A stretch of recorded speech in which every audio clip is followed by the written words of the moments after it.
Bonjour à toutes et à tous. Je suis très heureux de vous retrouver pour cette session d'un webinaire destiné à la fonction publique et pour essayer de vous persuader qu'il est possible d'entrer sereinement en DSN, sachant que l'échéance du 1er janvier est une échéance immuable. Je vous remercie d'être nombreux, présents. On va avoir toute une série de présentations. Je suis accompagné aujourd'hui par Géraldine Salomon de l'URSSAF de Normandie et Alain Belaïd de la CARSAT PACA qui vont intervenir pendant la présentation. Et nous avons la chance d'accueillir deux experts avec nous.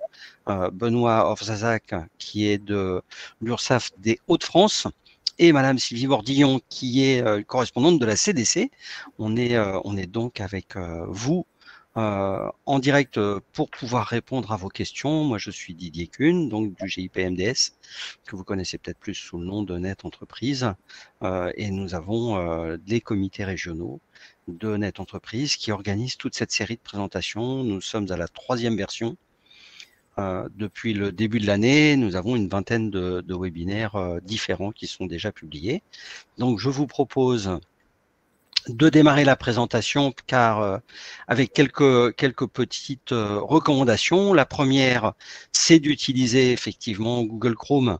On a des vraies difficultés avec Internet Explorer, on en est désolé, c'est l'outil qui nous impose ça. Si vous rencontrez des problèmes de son ou de vidéo, je vous invite avec le petit lien en haut à droite qui pose la question des problèmes avec le son ou la vidéo. Vous pouvez rafraîchir la page, c'est vraiment 75%. Les 3/4 des problèmes sont résolus avec un rafraîchissement. Vous pouvez tester la vidéo directement sur cette mise en place.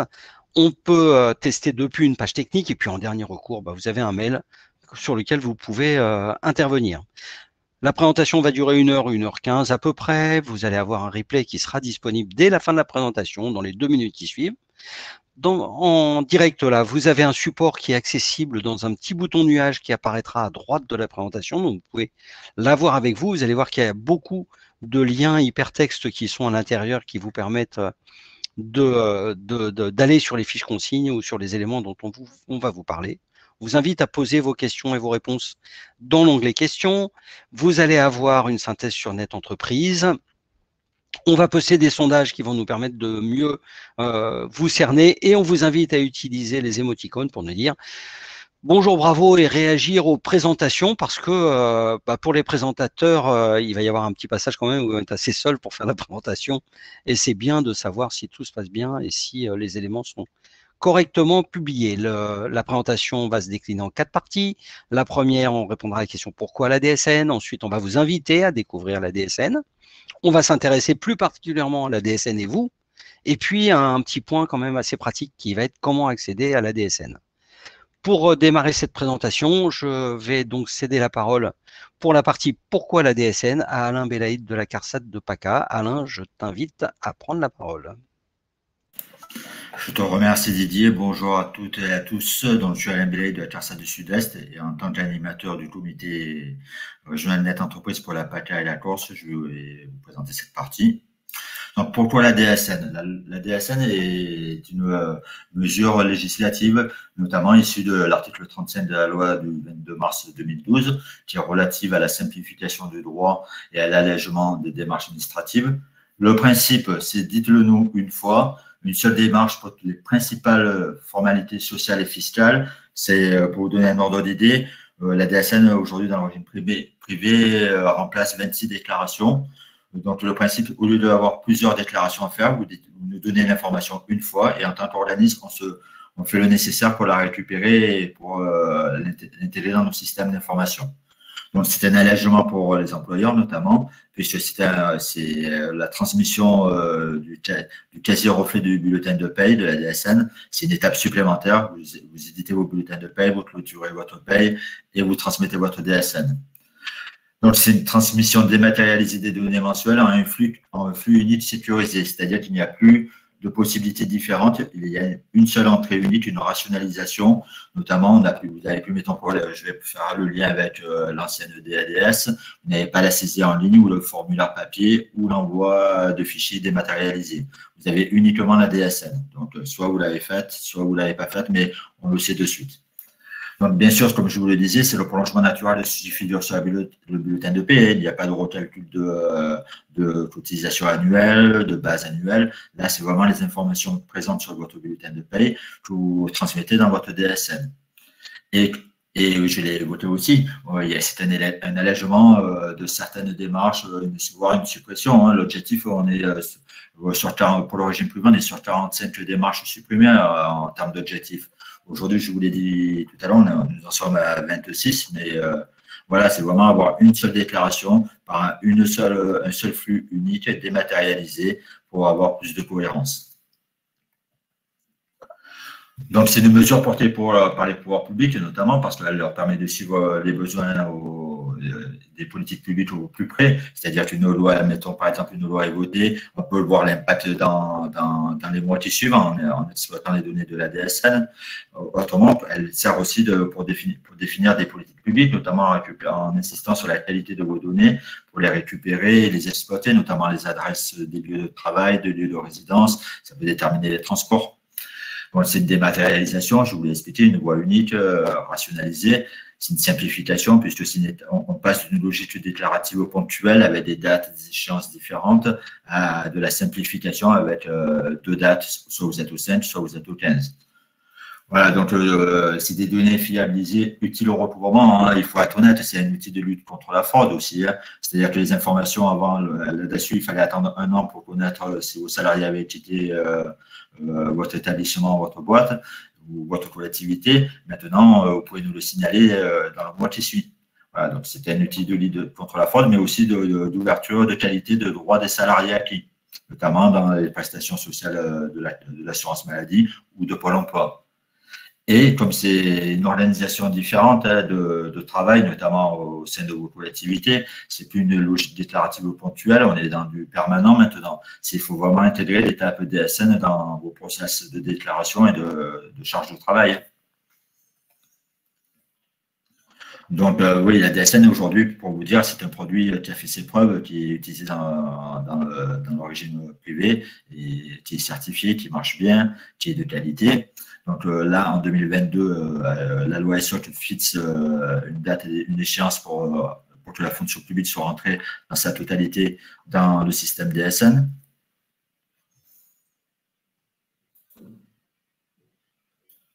Donc, l'avantage de la DSN, c'est d'avoir des informations pour les organismes sociaux, c'est d'avoir des informations rapidement et de qualité. Notamment, elles servent à l'examen des demandes de prestations sociales. Je pense notamment à Pôle emploi lors d'un licenciement, d'une démission, ou pour simplement un arrêt de travail avec une prise en compte des 3 dernières DSN avec un historique qui permet à l'assurance maladie, au CEPAM, d'indemniser le salarié à son juste droit et rapidement. Donc là, le prélèvement à la source, c'était la première mesure qui a initié la notion de données contemporaines. Mais là, aujourd'hui, on parle de réforme de l'assurance des allocations familiales, notamment avec les aides au logement qui vont être calculées sur des données contemporaines et plus sur du N-2. Voilà, on est vraiment au plus près de l'information. La DSN permet à l'État de pouvoir coller leur politique au plus près des informations issues de vos déclarations. À noter quand même que les informations que vous allez transmettre au sujet de vos salariés à travers vos DSN vont être restituées à ces salariés, notamment sur le site des droitssociaux.gouv.fr, avec une possibilité éventuelle de contestation. Voilà, je vous invite à aller voir ce site et de le conseiller à vos salariés également. Donc, le prélèvement à la source, c'est fini pour vous qui n'êtes pas encore entré en DSN. Le pass-through est terminé. Vous passez directement, la DSN embarque le pass, le prélèvement à la source. Donc, ces informations, vous n'avez plus besoin de faire le pass-through. C'est une des premières mesures qui ont été supprimées pour vous.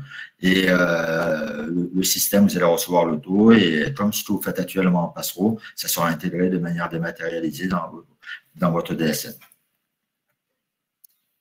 Donc, bon, la DSN évolue, bien évidemment. La DSN a pour vocation, comme je vous le disais, de remplacer 45 déclarations à terme. Donc, pour le 2021, pour le secteur privé, on prévoit de supprimer la déclaration obligatoire d'emploi des travailleurs handicapés. En 2023, la déclaration de statut des effectifs pour le secteur public sera faite à travers les DSN. Et 2024 pour la CODET, bien évidemment. La déclaration et le paiement de la contribution à la formation professionnelle et la taxe d'apprentissage intègrent la DSN en 2022. Je laisse le soin à Géraldine de vous présenter, découvrir la DSN. Je te laisse la parole, Géraldine, merci. Oui, bonjour à tous. Donc, je reprends sur la partie découvrir la DSN. On va rentrer un petit peu plus dans le détail. Ce qui est important de retenir, c'est que la DSN elle est basée sur 4 grands principes. Alors, l'un des plus grands, c'est que c'est une étape de la paye. Donc, en fait, vous allez réaliser votre paye et ensuite, vous allez générer la DSN. On insiste là-dessus parce que, par exemple, avant, il vous arrivait de décorréler votre paye et vos déclarations sociales. Par exemple, on prend le cas de l'URSSAF, des fois, vous envoyez votre bordereau avant même d'avoir terminé votre paye. Là, c'est plus possible. C'est vraiment, la DSN, c'est vraiment à la suite de la paye qu'on peut réaliser la génération de la DSN. Donc, c'est donc un sous-produit de la paye. C'est généré à partir d'un logiciel de paie qui doit être compatible. Donc ça, naturellement, il va falloir mettre à jour votre logiciel de paie. Donc, votre éditeur, vous allez voir, on va très souvent vous dire de revenir, de vous rapprocher de votre éditeur. Et aussi, il faut savoir que la DSN est réalisée au niveau du SIRET. Donc, pour chaque SIRET, on réalise une DSN. Et que le lieu de travail n'est pas forcément la maille déclarative. Mais voilà, c'est surtout ça qu'il faut retenir, c'est qu'un SIRET, c'est une DSN. Alors, la DSN va être transmise mensuellement, donc après votre paye. Donc, ça veut dire qu'on n'a plus de périodicité différente. Vous aviez la DASU qui était annuelle, vous aviez peut-être le bordereau URSSAF trimestriel. Tout ça, c'est terminé. Ce n'est plus des périodes différentes, c'est vraiment une périodicité mensuelle. Donc, elle va porter sur le mois principal déclaré précédent. Donc, par exemple, au mois de janvier, pour la période du mois de janvier, vous allez la déclarer au plus tard le 5 ou le 15 février suivant. Les organismes de protection sociale reçoivent les informations dont ils ont besoin pour leur mission. Okay. Et donc, les 2 échéances possibles, c'est soit le 5, soit le 15. Vous êtes soit au 5, soit au 15. Le 5, ce sont les entreprises qui ont plus de 50 agents, et au 15, ce sont les autres. Si vous avez encore des doutes, de toute façon, vous avez juste à vous référer au bordereau URSSAF. Si vous êtes au 15, vous resterez au 15. Si vous êtes au 5, vous resterez au 5. Donc, mais chaque mois. Les messages retour, vous les avez ensuite sur votre tableau de bord. Donc, 2 possibilités. Soit vous les avez au sein du logiciel, parce que certains logiciels récupèrent les comptes rendus métiers. Soit vous les retrouvez sur le site Net Entreprise au niveau du tableau de bord DSN. Alors, la DSN repose sur 2 types de données. Donc, les informations mensuelles, comme on a bien insisté jusqu'à maintenant, mais vous avez aussi ce qu'on appelle des signalements d'événements. Alors, un signalement d'événement, c'est quoi? C'est votre agent peut avoir un arrêt maladie, il peut avoir un accident de travail, son contrat peut s'arrêter. Donc, en fait, là, ce sont des événements suffisamment importants pour qu'on prévienne à l'avance l'organisme de protection sociale afin de déclencher les droits le plus tôt possible. Donc, ces signalements d'événements, il faut savoir qu'en 2022, ils seront possibles uniquement pour tout ce qui va être contrat de droit privé, parce qu'ils sont déjà opérationnels avec les entreprises qui sont déjà passées à la DSN. Donc, les éditeurs sont déjà prêts pour ce type aussi d'événements. Donc, tout ce qui est droit privé, vous pourrez l'utiliser dès 2022. Par contre, tout ce qui est fonctionnaire, ça ne sera pas avant 2023. Donc là, c'est juste un schéma en fait pour vous montrer un peu comment cela fonctionne. Vous avez l'émission de la paie que vous retrouvez, donc par exemple, là, on va dire en fin de mois, fin janvier, fin février, fin mars. La DSN, elle, survient après. Alors, vous avez jusqu'à la date d'échange, jusqu'au 5 ou au 15 du mois suivant. Mais ça veut dire que c'est bien jusqu'au 5 ou jusqu'au 15. Donc, vous pouvez l'envoyer aussitôt après votre paye. Et puis, nous avons tout ce qui est signalement d'événements qui peuvent arriver au cours du mois, qui vont se retrouver de toute manière au sein de la DSN. Donc, si votre paye a été réalisée, donc ils seront dans la DSN du mois suivant. Hein. Si par contre la paye n'a pas été encore réalisée, enfin, par exemple, là vous voyez le changement de contrat qui se situe fin janvier, l'émission de la paye a déjà été effectuée, donc en fait ce changement de contrat ne pourra se voir que dans la DSN de février exigible au mois de mars. Hein. Donc c'est juste pour vous rappeler les différentes échéances. Donc, un autre schéma aussi pour vous retrouver. Donc là, vous êtes au niveau du déclarant. Vous réalisez votre paie, vous envoyez votre fichier DSN. Vous avez toute une possibilité de tests. Alors, vous avez d'ailleurs même une plateforme de test. Donc, on vous donnera tous les éléments pour vous inscrire à cette plateforme de test. Bien naturellement, jusqu'à la fin de l'année, vous pouvez faire des tests, mais surtout, hein, vous n'envoyez pas en réel. On démarre bien en janvier 2022. Donc avec une exigibilité au 5 ou au 15 février. Vous avez l'outil DSN Val aussi qui se retrouve sur le site Net Entreprise que vous pouvez utiliser pour les tests. Sinon, en dehors des tests, votre fichier DSN est généré, il est en réel. Vous l'envoyez donc sur Net Entreprise. Alors, soit vous le déposez sur Net Entreprise, soit aussi votre logiciel vous permet éventuellement de le transférer de manière plus automatique. Donc ça aussi, il faudra vous rapprocher de votre éditeur pour voir si ça peut être automatisé. Ensuite, les différents organismes de protection sociale vont récupérer les informations et vont vous transmettre des comptes rendus métiers au sein du tableau de bord. Donc, je vous rappelle, le tableau de bord est soit à disposition au sein du logiciel, soit sur Net Entreprise. Donc, vous pourrez ensuite donc, consulter les comptes rendus métiers et s'il y a des anomalies, vous pourrez toujours corriger. Donc, on verra après comment on corrige, mais en fait, on peut faire un système d'annulaire en place jusqu'à la date d'échéance. Et si la date d'échéance est passée, on fait ce qu'on appelle, on fait des régularisations sur le mois suivant, à l'aide du mois suivant. Les données spécifiques à la fonction publique ont été ajoutées à la norme DSN. Donc, c'est vrai qu'en fait, c'est une réforme qui existe depuis déjà, elle a démarré en 2014 pour toutes les entreprises. Mais donc, on a ajouté la fonction publique à cette réforme. Donc, il y a des notions qui ont été revues, comme par exemple la notion de contrat. Donc, pour vous, c'est bien la relation entre l'employeur et l'agent. On a ajouté des notions en termes de quotité de travail par rapport aux fonctionnaires, aux contractuels, parce qu'on était sur du mensuel, là, on a la possibilité de le faire aussi sur de l'hebdomadaire. On a ajouté des notions comme le détachement. Donc là, ce sont les deux établissements qui déclarent le même agent, mais il y a bien un seul des deux établissements qui va déclarer les cotisations. Donc voilà, toutes ces notions ont été prises en compte dans la DSN pour s'adapter au plus près de la fonction publique. Alain, je vais te laisser la partie suivante. Je te remercie Géraldine, je prends le relais. Donc maintenant, je vais vous présenter la DSNMA. On va essayer de vous donner tout le panel d'aide qu'il y a à votre disposition pour faire de belles DSN de qualité. Donc, je vous informe quand même que ce support, vous allez pouvoir le récupérer lors du replay. Vous aurez un petit nuage, vous cliquez sur le petit nuage et vous récupérez le support. L'intérêt de récupérer ce support se présente notamment sur la possibilité d'activer les liens créés spécialement en direct sur le diaporama. Notamment la page du site Net Entreprise dédiée à la fonction publique. Net Entreprise est aujourd'hui découpée en parcours client, c'est-à-dire que vous allez cliquer « Je suis une entreprise de régime général, je suis une collectivité » et on va vous proposer des services qui sont uniquement réservés à votre fonction. Notamment, donc vous avez un lien qui vous explique cette page dédiée à la fonction publique. Vous avez un net-site qui va vous faire les correspondances entre les termes. Géraldine a commencé à vous parler de la notion contrat, relation employeur notamment.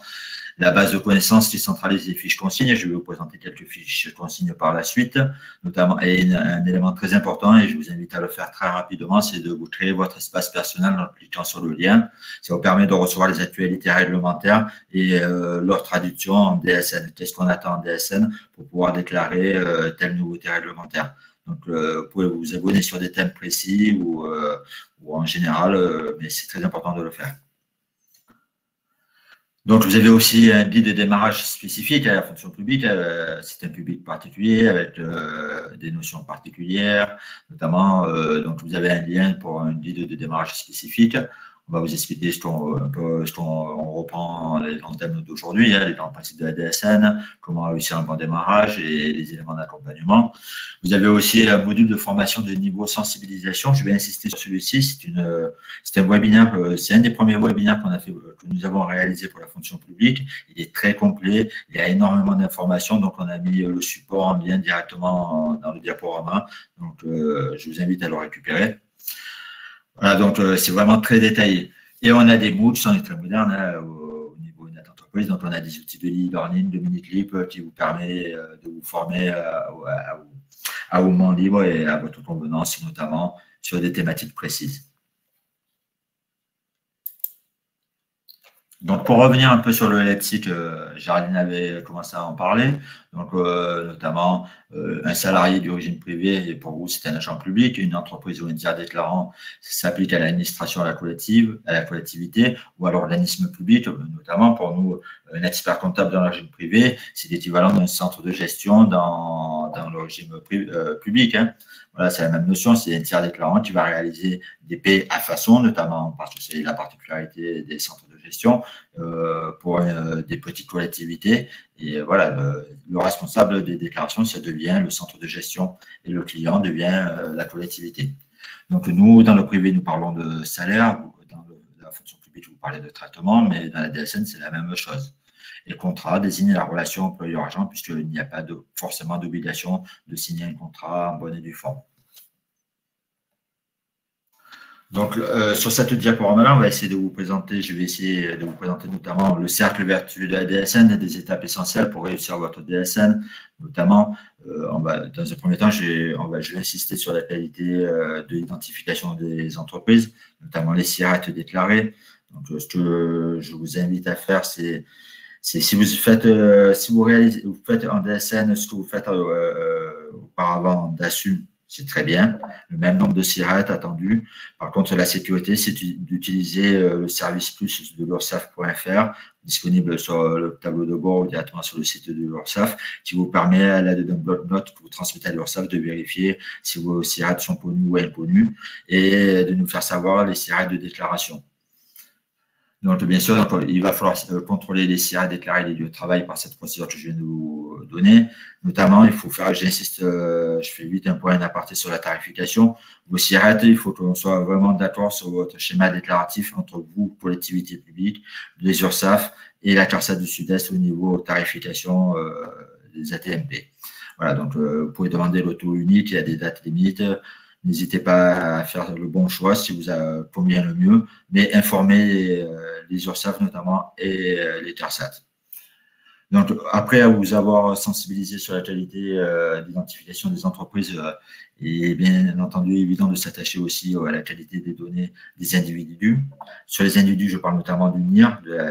Bon, je ne vais pas vous rappeler les règles de définition du NIR, mais je vais vous rappeler que lors du PASSRO ou de la DASU, vous avez accès à un document qui s'appelle le bilan d'identification des salariés, où on vous communique les salariés inconnus de notre base, ce qu'on appelle le SNG, le Système national de gestion des identités, qui est voué à évoluer notamment.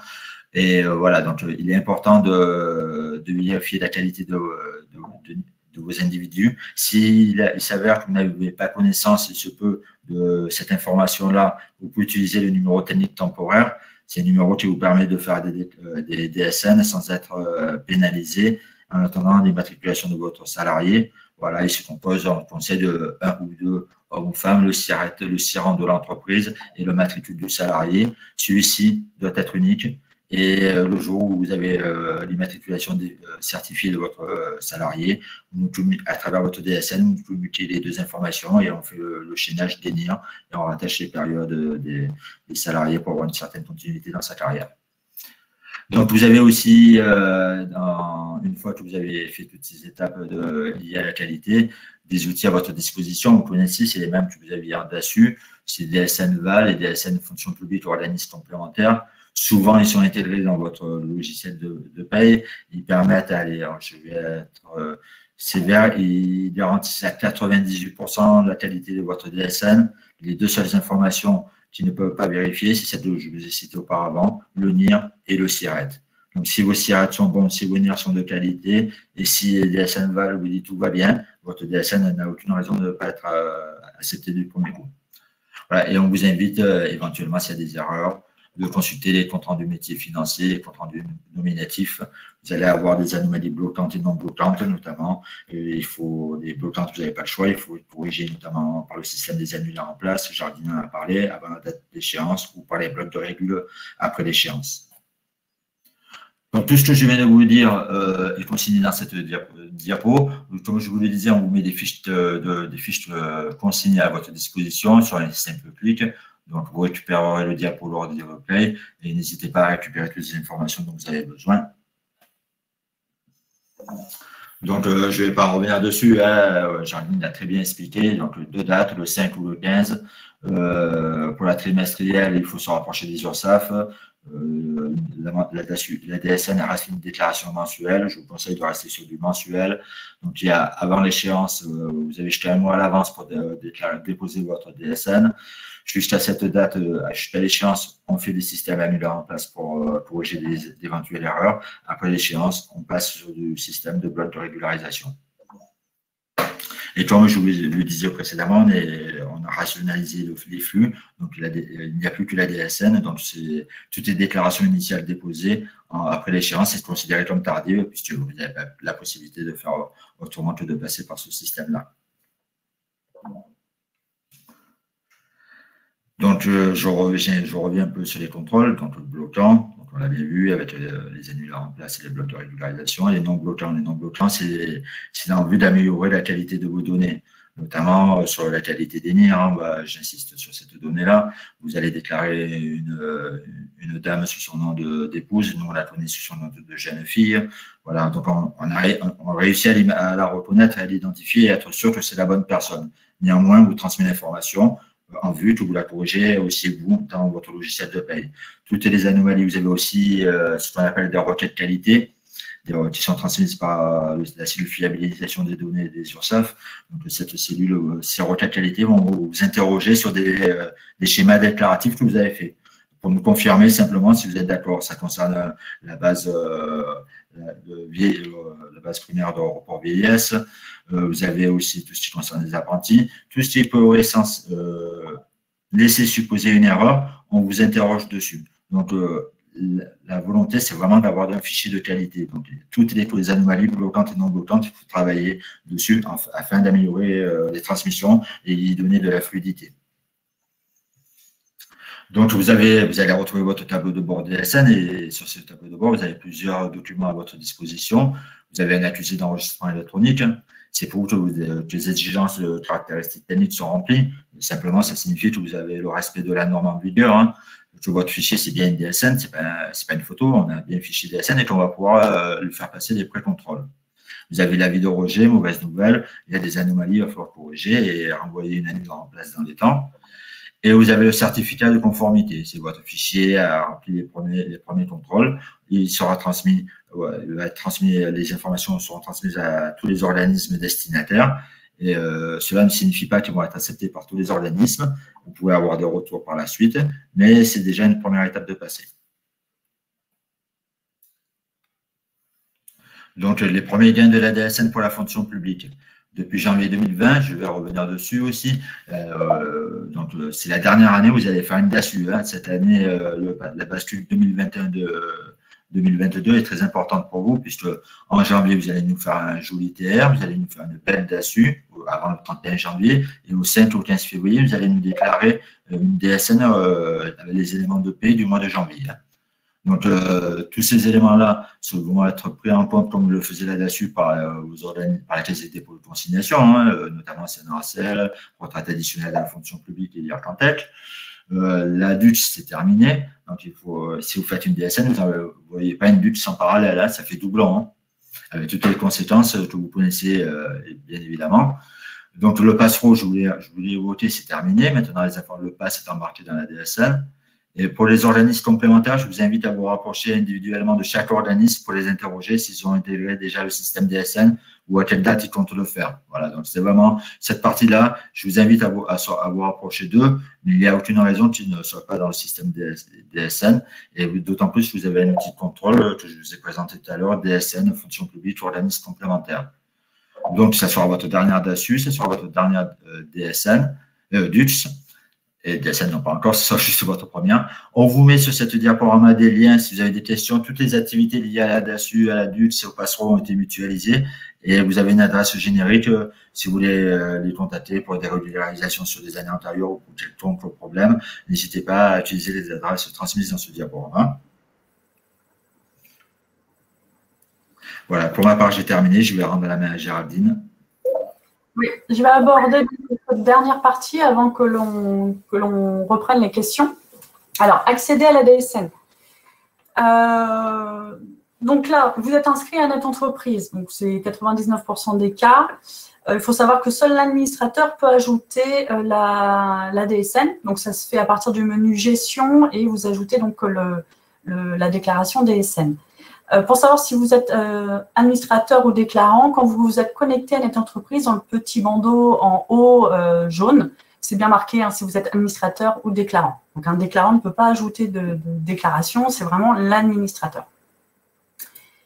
Si vous n'êtes pas encore inscrit à la DSN, alors je ne vais pas détailler, mais vous avez la procédure. Donc, comme on vous disait, vous pouvez récupérer le diaporama avec le petit onglet, le petit nuage qui est en haut à droite. Bon, après, ça dépend des navigateurs. Des fois, vous ne l'avez pas toujours. Mais si en haut à droite des diapos, vous avez un petit nuage, c'est la possibilité de pouvoir télécharger le diaporama. Donc, comme ça, vous pourrez suivre la procédure pour vous inscrire à Net Entreprise si ce n'est pas le cas. Juste un rappel, quand vous vous inscrivez à Net Entreprise, il faut 24 heures pour que l'inscription soit réalisée et que vous puissiez accéder à votre déclaration. Donc là, c'est pareil, vous avez un lien à une petite vidéo, donc je vous laisserai y aller si vous en avez besoin pour accéder à la DSN. On ne va pas le faire ici. Alors là, on va partir sur l'environnement de test. Comme je vous disais, c'est une bonne chose de faire des tests avant de démarrer la DSN en réel. Ça permet justement d'améliorer la qualité des fichiers, puis éviter des anomalies bloquantes. Alors, vous avez un environnement de test qui est préférable, qui est la meilleure solution pour faire des tests, parce qu'en fait, à partir de Net Entreprise, vous auriez la possibilité de déposer un fichier de test. Mais nous, en organisme, on voit très souvent, malheureusement, des établissements qui se trompent et au lieu d'envoyer un test, ils envoient en réel. Donc, vous imaginez derrière les difficultés. Donc, il vaut mieux pas passer par Net Entreprise, il vaut mieux passer par la plateforme de test qui est test.netentreprise.fr. Alors, le module d'inscription est identique à celui du site Net Entreprise.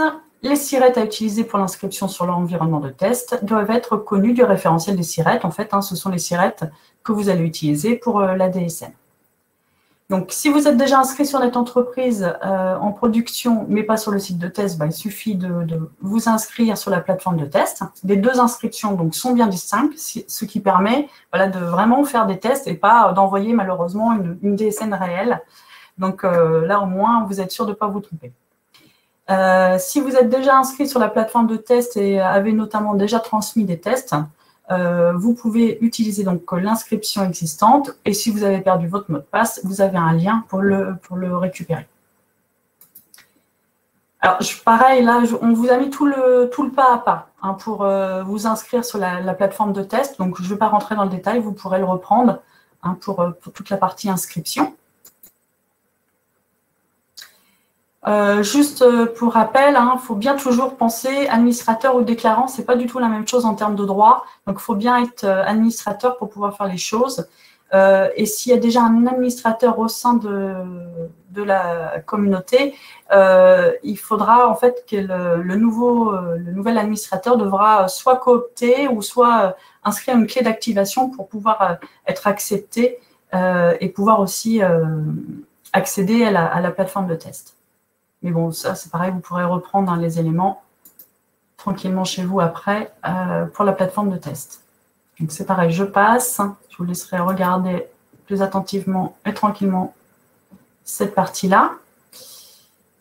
Donc oui, si au bout de 15 jours, la demande de cooptation par mail ou la saisie de la clé d'activation n'a pas été validée, refusée ou saisie, l'inscription du nouvel administrateur sera automatiquement supprimée. C'est juste une information complémentaire. Donc là, l'environnement de test, ça vous permet de faire donc vos dépôts de déclaration via le tableau de bord. Vous avez déjà donc des contrôles au niveau de la norme, des vérifications d'appartenance par rapport au SIRET. Vous avez la transmission des DSN et des bilans de traitement, hein, notamment on retrouve le BIS, le bilan d'identification des salariés, des bilans de contrôle interdéclaration mensuelle, la transmission des données à la CDC, aux organismes complémentaires, et puis donc vous avez les retours des OPS sur le tableau de bord. Donc ça vous permet quand même d'avoir une bonne visibilité de ce que va donner votre DSN après en réel, et donc de corriger d'ici la période de janvier 2022 avant de vraiment démarrer en réel. Donc le tableau de bord, ça c'est le tableau de bord que vous retrouvez sur Net Entreprise. Hein. Je vous rappelle, c'est soit sur Net Entreprise, soit au sein de votre logiciel. Donc au sein de ce tableau de bord, on a la possibilité donc de déposer la DSN, mais ça, alors je ne sais pas s'il se présente sur la plateforme de test de la même façon, mais ça doit, oui, certainement. Donc c'est là où on dépose son fichier DSN et c'est là où on retrouve aussi ses comptes rendus métiers. Alors les comptes rendus métiers, il faut savoir que suivant les organismes, vous ne les avez pas tous en même temps. Ça, c'est encore des petites choses qu'on doit améliorer. Je sais que côté URSSAF, généralement, on ne se plaint pas trop parce qu'on est assez rapide. Vous avez des remontées très, très rapides de nos comptes rendus métiers. Mais pour d'autres organismes, ça peut prendre des fois quelques jours. Donc, vous avez la nécessité de retourner sur votre tableau de bord pour voir si vous avez bien reçu les différents comptes rendus métiers. Donc ça sera aussi une vidéo ou un lien pour accéder au tableau de bord, pour avoir plus de précision. Alors, quelques derniers points. Là, le dernier trimestre 2021 et le début 2022, donc ça va être une période très importante. Sur le dernier trimestre, vous allez finaliser donc, vos obligations sociales, tout ce qui va être DUX par exemple, vos obligations fiscales, par rapport à l'année 2021. Vous allez préparer vos éléments aussi de la DUX, de la DASU, pardon, 2021. Vous allez identifier le SIRET, enfin le ou les SIRET qui vont être déclarants, pour lesquels vous allez faire des DSN. Vous allez fiabiliser vos NIR pour configurer votre DSN correctement. Vous allez réaliser des premières DSN en test, pouvoir consulter les premiers retours et corriger les éventuelles anomalies. Et vous allez pouvoir aussi informer les agents du passage à la DSN. Donc ça fait partie des obligations légales. Donc généralement, ce qu'on fait, c'est qu'avec le dernier bulletin, le dernier bulletin de salaire avant le passage à la DSN, on informe de ce passage. Et au premier trimestre 2022, enfin tout début 2022, donc vous allez réaliser, comme vous expliquez Alain, votre tableau récapitulatif annuel 2021 pour l'URSSAF. Vous allez réaliser votre DASU 2021 et tout ça avant le 31 janvier. Et ensuite, je dis bien ensuite, vous allez pouvoir réaliser la DSN pour la période de janvier 2022 exigible au 5 ou au 15 février. Ne faites pas dans le désordre, enfin surtout envoyez une DSN avant d'avoir fait votre tableau récapitulatif annuel côté URSSAF, parce que sinon vous n'aurez plus accès au tableau récapitulatif annuel. Donc, il vaut mieux, c'est pas il vaut mieux, il faut terminer votre année 2021 complètement avant de démarrer votre DSN par rapport à la période de janvier 2022. Est-ce que je n'ai rien oublié? Faire tourner la paye de janvier 2022 avec un logiciel compatible. Oui, ça, vous l'aurez mis à jour forcément. Déposer la DSN du mois principal déclaré janvier avant son échéance en février 2022. Oui. Et ne plus réaliser les anciennes procédures substituées par la DSN. Donc ça, c'est le principe. Ne nous faites surtout pas de doublons, parce que ça, souvent aussi, ça arrive en début d'année. Ceux qui ont déjà démarré, c'est ce que certains nous avaient fait. Quand vous démarrez la DSN, on n'a plus du tout besoin de recevoir en URSSAF vos bordereaux de cotisation. Pour le fisc, ils n'ont plus besoin que vous remplissiez Passereau. Les éléments sont compris au sein de la DSN. Et la DASU, elle, forcément, elle va reprendre en fait tous les éléments petit à petit chaque mois. Donc, c'est pour ça que vous n'aurez pas d'autres DASU à effectuer en 2023. Votre dernière DASU, c'est celle de 2022 par rapport à l'année 2021. Alors, cette dernière diapo pour vous dire de vous rapprocher de votre éditeur, ça c'est essentiel, parce que ça dépend vraiment des logiciels, savoir ce qui va être possible de faire. Donc, la première chose à faire, c'est de vous rapprocher de votre éditeur pour tout mettre à jour. D'utiliser l'environnement test, c'est l'idéal pour pouvoir justement détecter toutes les anomalies qui pourraient ressortir, afin d'avoir un fichier de qualité, avant le réel. Et puis surtout, si vous avez des questions, n'hésitez pas à utiliser. Vous avez aussi un lien sur cette diapo si vous avez des questions à poser. Alors, je vois que Benoît répond en direct à une question. Bon, on arrive dans la partie questions-réponses. Donc, avez-vous un texte spécifique pour informer les agents du passage à la DSN? Oui, normalement, je te laisse Benoît répondre si tu le souhaites. Je vois des votes, alors je ne sais pas trop comment ça marche exactement. Il y a 21 personnes qui se posent la même question. Ah, et Benoît, qui n'a pas ouvert son micro, ne peut pas répondre en direct en audio. Mais il ne va pas tarder, Alain arrive aussi. On a... Non, il est en train de répondre, donc du coup, il ne nous écoute pas. Oui, il y a un modèle de texte qui vous est proposé sur Net Entreprise et le lien est dans une des diapositives. D'ailleurs, c'est toutes les parties qui sont soulignées d'un trait sont des liens hypertextes. Donc, ça vous donne accès soit à des documents, soit à des petites animations, soit à des films. Mais toutes les parties soulignées sont des liens hypertextes. Il y a toute une série de questions, effectivement, auxquelles on peut répondre. Donc, je suis désolé, Benoît, j'ai répondu en direct le temps que tu arrives. Tu as bien fait, Didier, et je pense que j'ai fait une mauvaise manipulation parce que j'étais pas en train de répondre, mais je n'aurais pas dit mieux que toi. C'est une question importante parce que s'il y a déjà 54 personnes qui se posaient la même question, donc c'est bien qu'elle soit remontée. Ouais, et Didier, on a eu aussi quelques questions sur je ne connais pas mon administrateur Net Entreprise, ou alors il est parti. Donc je pense que si tu peux on va vous mettre donner la méthodologie. On va vous mettre en réponse le lien hypertexte justement qui vous renvoie sur le document à remplir et à renvoyer à Net Entreprise pour recréer un nouvel administrateur. L'administrateur est le rôle sur Net Entreprise qui a le plus de droits. Et du coup, voilà, on se retrouve tous ensemble. Et du coup, vous allez devoir faire une démarche effectivement un peu contraignante puisqu'il faut envoyer un mail, remplir un document, signer. Mais en même temps, c'est de la sécurité. Il ne faut pas que n'importe qui puisse faire les déclarations ou transmettre des éléments en votre nom. Donc, il faut que ça soit un peu sécurisé. Mais oui, vous avez tout à fait raison. Il est absolument important de vérifier dès maintenant si vous avez un administrateur présent dans l'entreprise ou dans la collectivité. Et Alain répond en direct aussi au lieu de répondre à... Mais comme tu as ton micro ouvert, on voit que tu es embêté d'avoir fait une fausse manœuvre. On entend que tu as fait une fausse manœuvre. Donc, du coup, on a besoin d'avoir cet administrateur qui, lui, est le seul à pouvoir vous inscrire à la DSN. Après, beaucoup de questions passent effectivement sur le fait que, par exemple, un éditeur de logiciel dit que c'est Net Entreprise qui envoie les fiches de paramétrage. C'est gentil, mais ce n'est pas complètement vrai.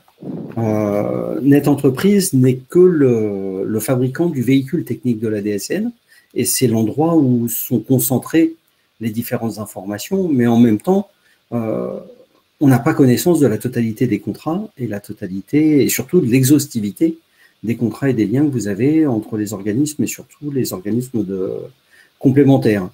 Donc, il est franchement important pour vous d'aller, on a toute une série d'adresses et je vous invite à aller consulter les webinaires précédents parce qu'ils sont sur d'autres sujets et avec des réponses à la totalité des questions que vous posez. Hein. Toutes celles que vous posez là ont déjà porté des réponses, mais on va essayer d'y répondre tranquillement. En cas de changement d'administrateur, est-ce qu'on peut voir ce qui a été fait précédemment par l'ancien administrateur ou avoir l'historique des déclarations précédentes pendant une certaine période seulement, puisque l'archivage est à la charge du déclarant et pas de Net Entreprise ou de l'autre. Ça, c'était une réponse pour Madame Martel. Et sur la DSN, c'est un délai de 3 mois.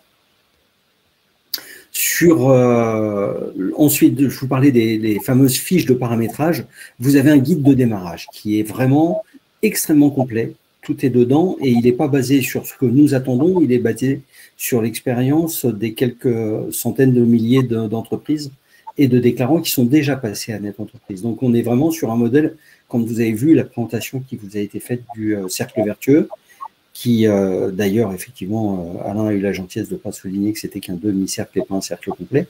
Mais en même temps, le fait d'aller cliquer sur les liens sur la page suivante va vous donner accès à des éléments de réponse qui vraiment sont à toutes les questions que vous posez. L'important, c'est vraiment que vous êtes à 3 mois de l'entrée en DSN, de l'obligation d'entrer en DSN, que c'est suffisant pour tester la DSN et rentrer à peu près sereinement, mais que si vous attendez encore, ça va être un tout petit peu plus gênant et vous risquez de vous mettre en retard. Donc, pas de panique par rapport aux questions que vous posez, ce sont des questions normales, ce sont des questionnements logiques quand on démarre. On va essayer de remonter dans les questions et si vous voulez prendre la main, Géraldine, Alain, Benoît ou même Bordillon, pour répondre, c'est avec plaisir. Une question que je vois, c'est par rapport à ceux qui sont au trimestre, par rapport au paiement trimestriel. Donc, je vois que Benoît a répondu justement, et ça serait pas mal qu'on en parle à l'oral. Je te laisse reprendre la main, Benoît, sur cette question-là pour le paiement trimestriel. Ok, pas de souci. Oui, donc effectivement, comme on le dit depuis toutes les présentations, la DSN, elle est vraiment mensuelle. Donc, dans tous les cas, vous ferez votre DSN chaque mois. Vous pourriez tout de même garder votre exigibilité de paiement trimestrielle.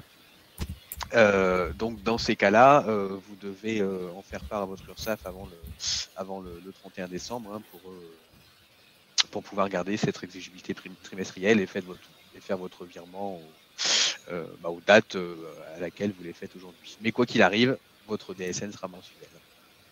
Oui, donc souvent par simplification, généralement, le paiement prend la même périodicité que la déclaration. Donc souvent, les communes passent à une déclaration mensuelle avec un paiement mensuel. Mais si vraiment vous voulez garder un paiement trimestriel, c'est possible, il faut prévenir l'URSSAF, comme vous l'avez indiqué. Après, je ne sais pas s'il y a d'autres questions qu'on pourrait remonter. Oui. Ici. Alors, à quel moment pourrons-nous passer par la DSN afin de remplacer les attestations Pôle emploi? Ça peut permettre de revenir sur les signalements d'événements.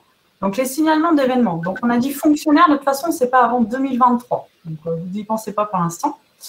Les seuls signalements d'événements que vous pourriez réaliser, ce sont ceux pour vos contractuels de droit privé. Tout ce qui va être de droit privé, parce que ça existe déjà. Pareil, vous n'allez pas pouvoir commencer dès le mois de janvier pour faire des signalements d'événements sur ces contrats-là. Parce qu'en fait, il faut un certain nombre de DSN, un certain historique de DSN, avant de pouvoir réaliser des signalements. Si on prend par exemple un arrêt de travail, de mémoire, on vous demande les 3 derniers mois, quand on fait une DSIJ, pour un arrêt de travail.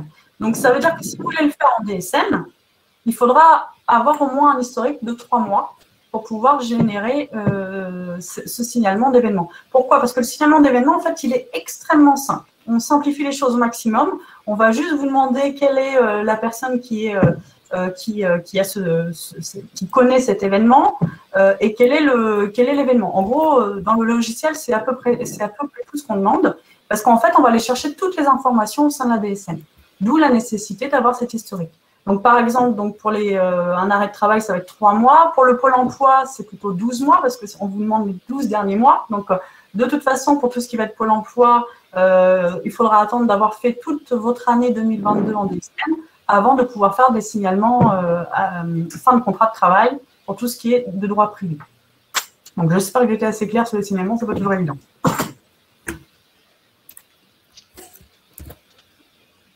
Ah, ça ne marche pas.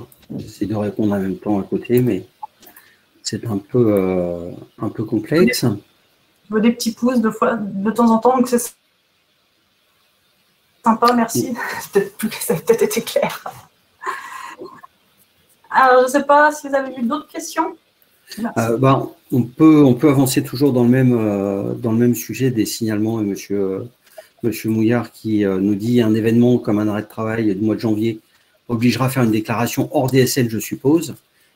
C'est bien cela, oui, c'est bien cela, puisque, comme vous le disiez, les signalements d'événements ne sont pas attendus avant janvier 2023 de toute façon. Donc, c'est des SIJ traditionnels, DAT, enfin des traditionnels en version dématérialisée et IDAT en version dématérialisée pour les accidents de travail. On est hors périmètre de la DSN en ce qui concerne les agents de la fonction publique jusqu'au 1er janvier 2023. Sur le lien pour changer le nom de l'administrateur, je viens de mettre une copie du guide d'utilisation de NetEntreprise. Et sinon, sur NetEntreprise, vous avez accès dans la partie nous aider, en bas, dans les petits onglets.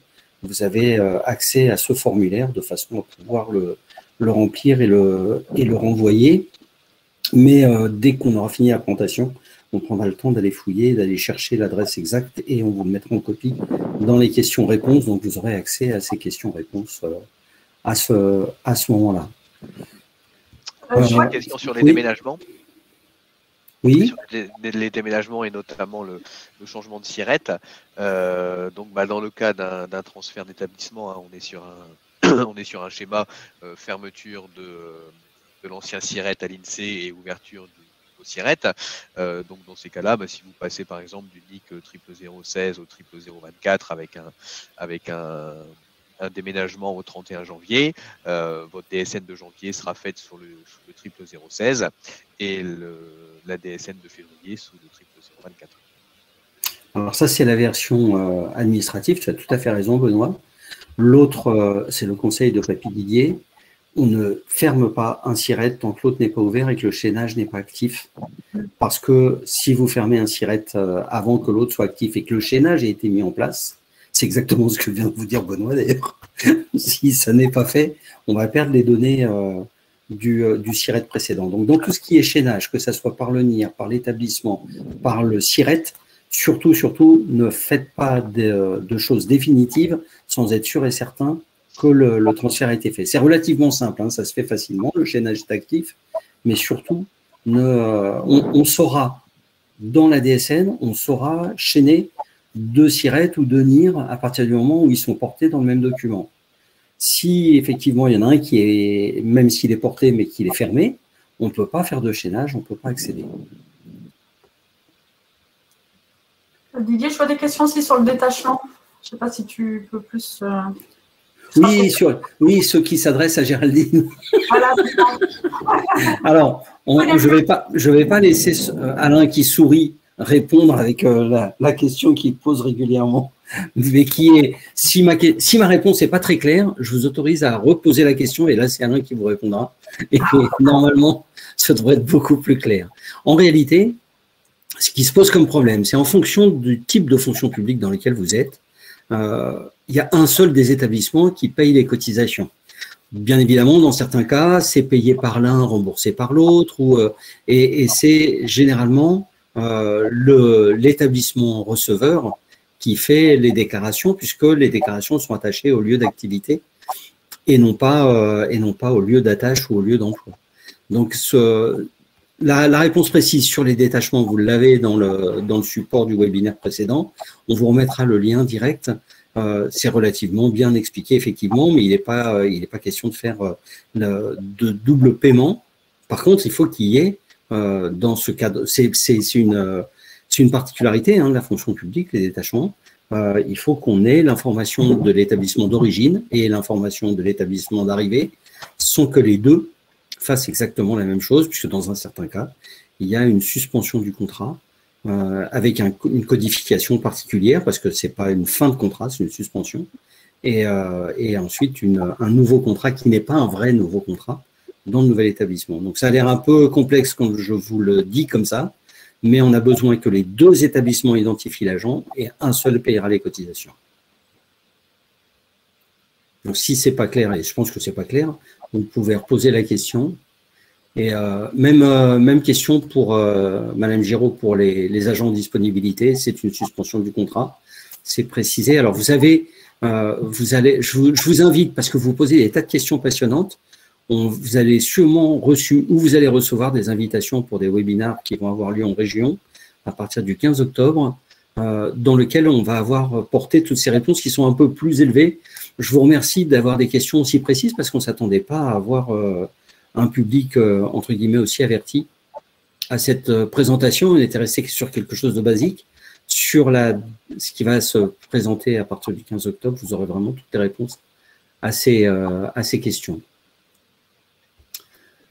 Oui, j'ai déjà même une synthèse des questions qui ont été posées lors des autres webinaires, qui est intéressante sur Net Entreprise. Par contre, on la retrouve dans la partie comité Net Entreprise, hein, je crois, Didier.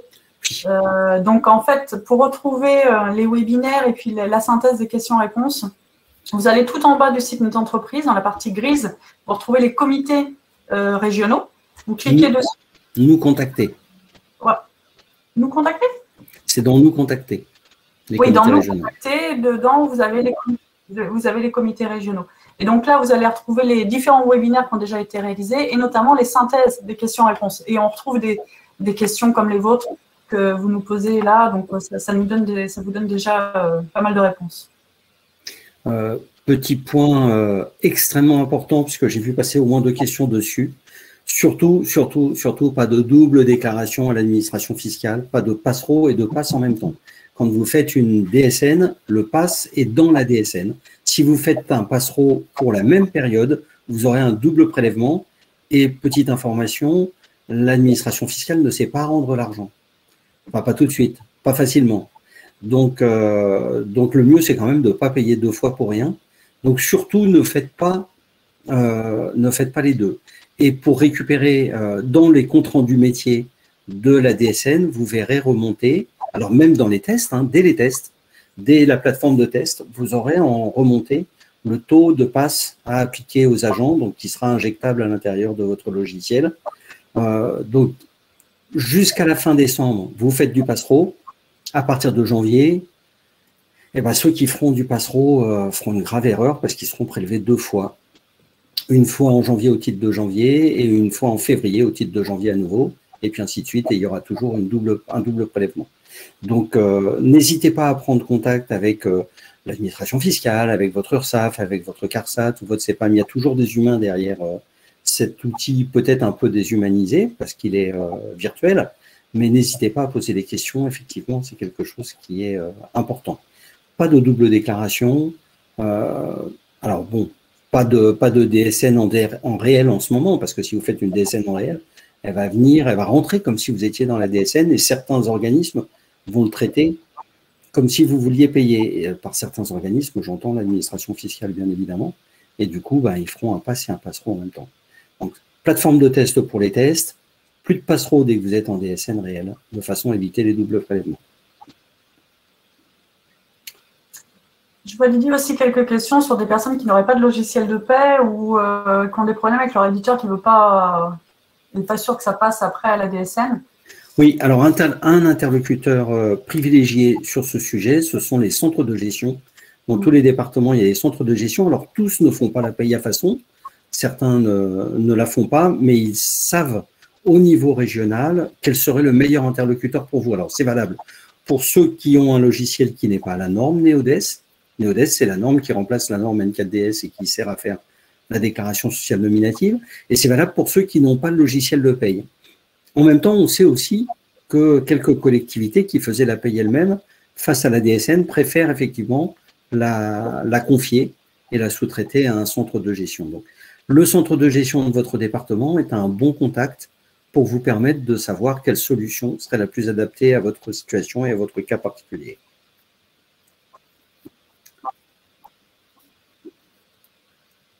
On a eu aussi un petit enchaînement de questions sur, sur les taux du prélèvement à la source et sur la récupération de ces taux. Donc, comme le disait Didier, hein, surtout pas de passereau en parallèle de la DSN. Donc, quand vous allez faire votre première DSN, vous aurez vos derniers taux de passereau que vous avez dans la première DSN. Et lorsque vous enverrez votre première DSN, vous aurez un compte rendu de la DGFiP qui interviendra à peu près une dizaine de jours après l'exigibilité et qui vous donnera les taux pour votre prochaine DSN mensuelle. Donc il y a vraiment un chaînage qui se fait au niveau des taux. Donc, voilà, donc vous les récupérerez une dizaine de jours après l'exigibilité. Tout se fait au niveau des comptes rendus métiers. Je sais pas, parce que moi, ça a coupé beaucoup au niveau du son, donc je ne sais pas si j'étais seule ou s'il y a eu beaucoup de monde. Alors, en tout cas, c'est bien au niveau des comptes rendus métiers. La seule chose, comme disait Benoît, vous voyez, c'est peut-être 10 jours après que vous avez les topasses. Donc, suivant les organismes, vous avez les comptes rendus métiers à des moments différents.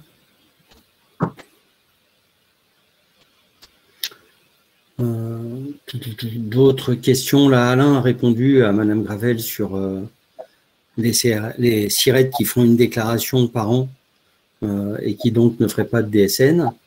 La réponse, c'est DSN à faire à néant 11 fois sur 12.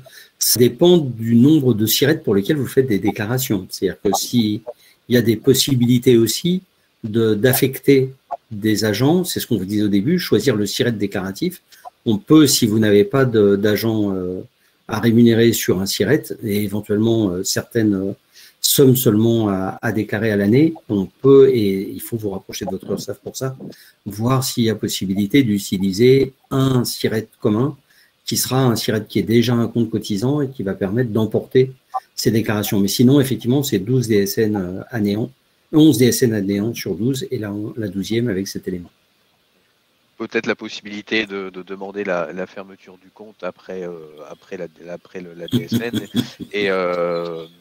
et de refaire une sorte de DPAE 11 mois après.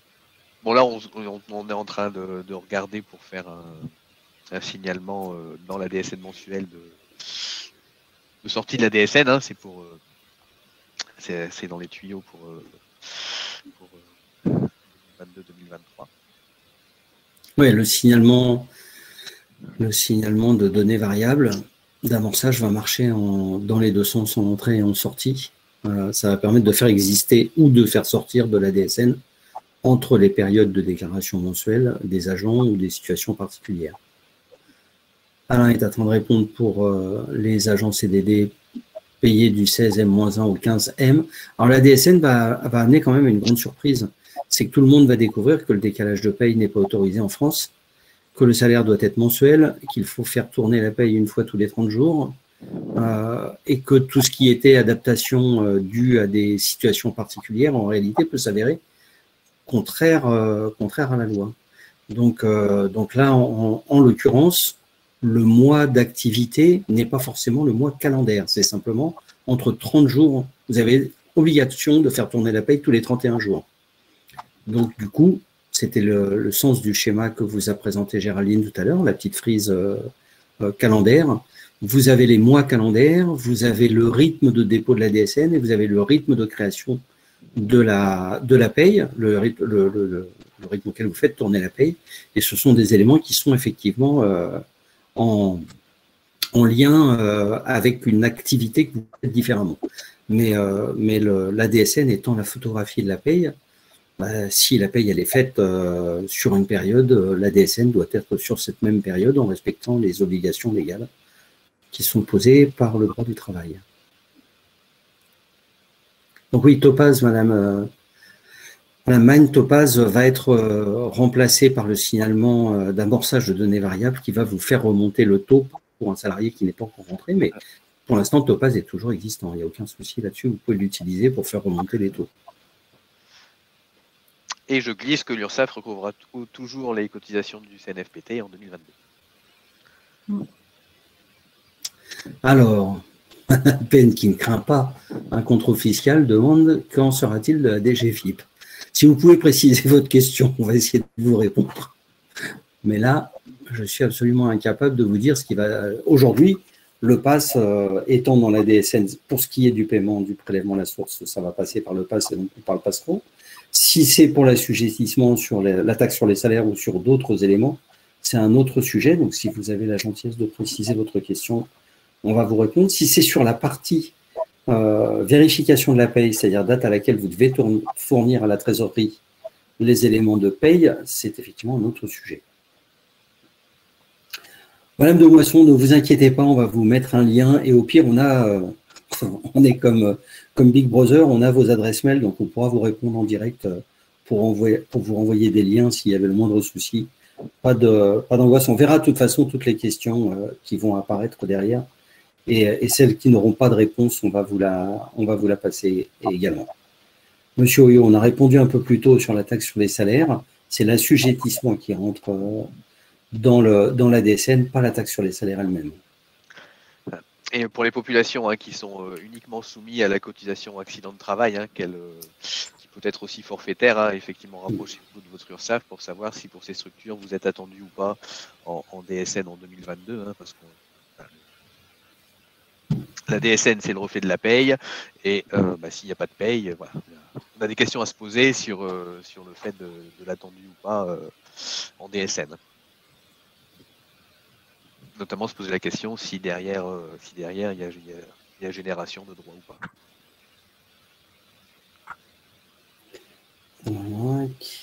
Qui est Odile en train de répondre à ma question? Je suis désolé, nous avons été rejoints par Odile Guerriot de la Caisse de dépôt et de consignation de la CDC, donc, qui nous fait la gentillesse de prendre du temps pour répondre à différentes questions. Donc, vous avez tout à fait légitimité à croire et à prendre en compte les réponses qu'elle vous fait. Je suis désolé, je ne l'avais pas vu au début de la présentation et je n'ai pas eu l'occasion de la présenter et j'espère qu'elle m'en excusera. Mais vous pouvez, en toute confiance, suivre les réponses qu'elle vous fait. Et donc, je répète pour Madame Bougerova, qui visiblement n'a pas entendu la réponse pour les individus qui ne cotisent qu'à l'accident de travail. Bon, je vous laisse le soin de vous rapprocher de votre URSSAF par votre espace en ligne pour voir si ces individus ont légitimité à être déclarés en DSN ou pas à partir de 2022. N'hésitez pas à bien détailler le lien qui lie la structure et ses individus. Petite précision, il n'y a rien de péjoratif puisque je l'ai employé moi-même. Le terme d'individu, c'est celui qu'on a choisi d'utiliser dans la DSN parce que les statuts des personnes pouvant être différentes. Un coup, on parle de salarié, un coup d'agent, un coup d'ayant droit, un coup d'assuré, un coup… donc voilà, on parle d'individu quand on veut parler de la personne. Donc quand on dit il faut que ces individus, allez vérifier que ces individus sont bien avec des droits, il n'y a rien de péjoratif là-dedans. Ça me fait sourire quand je l'ai dit, mais je préfère le préciser. C'est juste que c'est tout à fait neutre. Voilà. Oui. Pour ce qui est des déclarations bilatérales, et une fois par an, auprès de la DGFiP pour certains, les AFR ou autres, et il est important de vous rapprocher de votre DDFiP, et c'est avec elle que vous allez pouvoir définir quelle est la meilleure méthode pour cette régularisation, parce qu'effectivement, ça ne passe pas directement par la DSN. Ça serait idiot de faire une DSN qui n'emporte pas d'éléments de salaire, mais des éléments de revenus, qui n'ait lieu qu'une fois par an, et qui ne soit pas soumis aux mêmes cotisations que les autres. Donc là, vous devez vous rapprocher effectivement de votre DGFiP, de votre DDFiP, pardon, pour savoir comment trouver la meilleure solution pour faire cette déclaration. Madame Drost revient, 2 établissements qui déclarent l'agent, mais un seul qui déclare les cotisations. Donc Alain, dans la joie et la bonne humeur, je te propose de poser la question et d'illustrer cette réponse. Comment pourrait-on l'illustrer? J'ai bien une idée, voilà, donc on va partir du principe qu'il y a 2 établissements, donc une collectivité d'accueil, une collectivité d'origine. Les 2 doivent faire des DSN chaque mois. Pour l'une, c'est une suspension de contrat de travail, notamment pour la collectivité d'origine. La collectivité d'accueil, elle va déclarer le salarié puisqu'elle le paye normalement. Après, il y a la partie paiement, des cotisations. Les cotisations, c'est réellement celui qui paie réellement les cotisations, qui fait les déclarations de télépaiement dans la DSN, simplement. Voilà, c'est là où on fait la différence.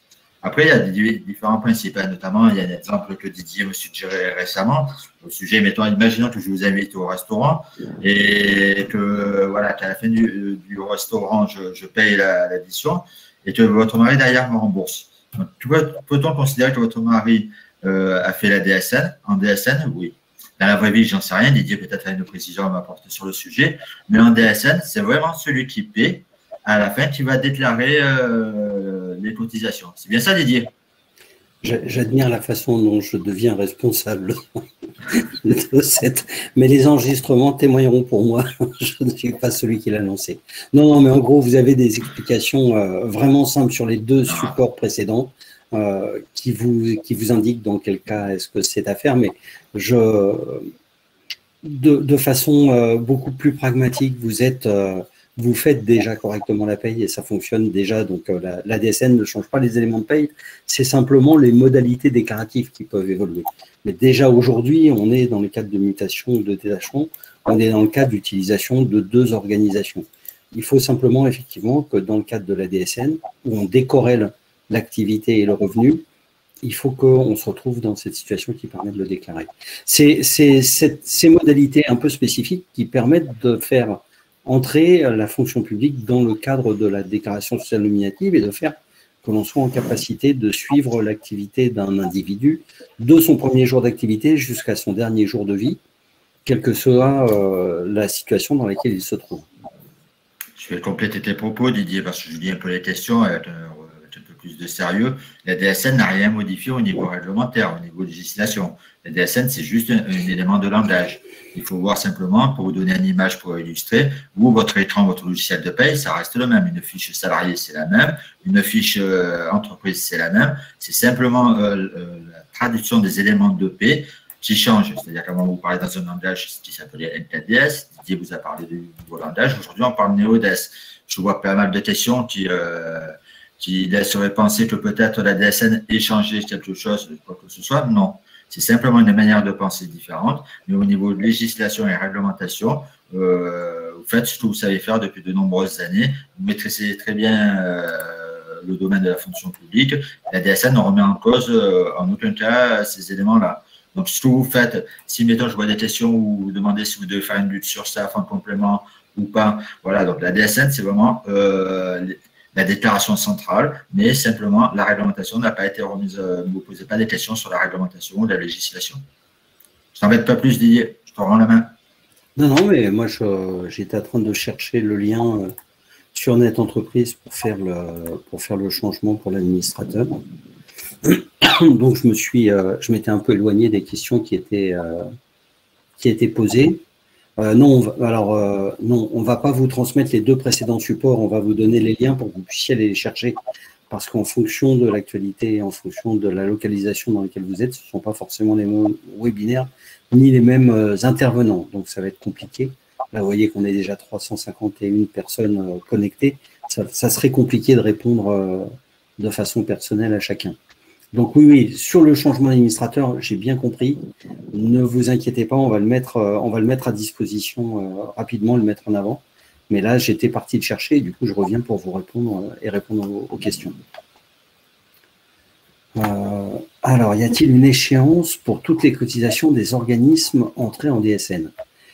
Eh bien, l'échéance, c'est l'échéance de la DSN, c'est le 5 ou le 15, puisque à la même période, vous devez faire la déclaration et le paiement des cotisations quand vous êtes en version mensuelle, et comme vous le précisez, Benoît, la loi précise qu'effectivement, on a nécessité d'accéder à la mensualisation pour tout le monde.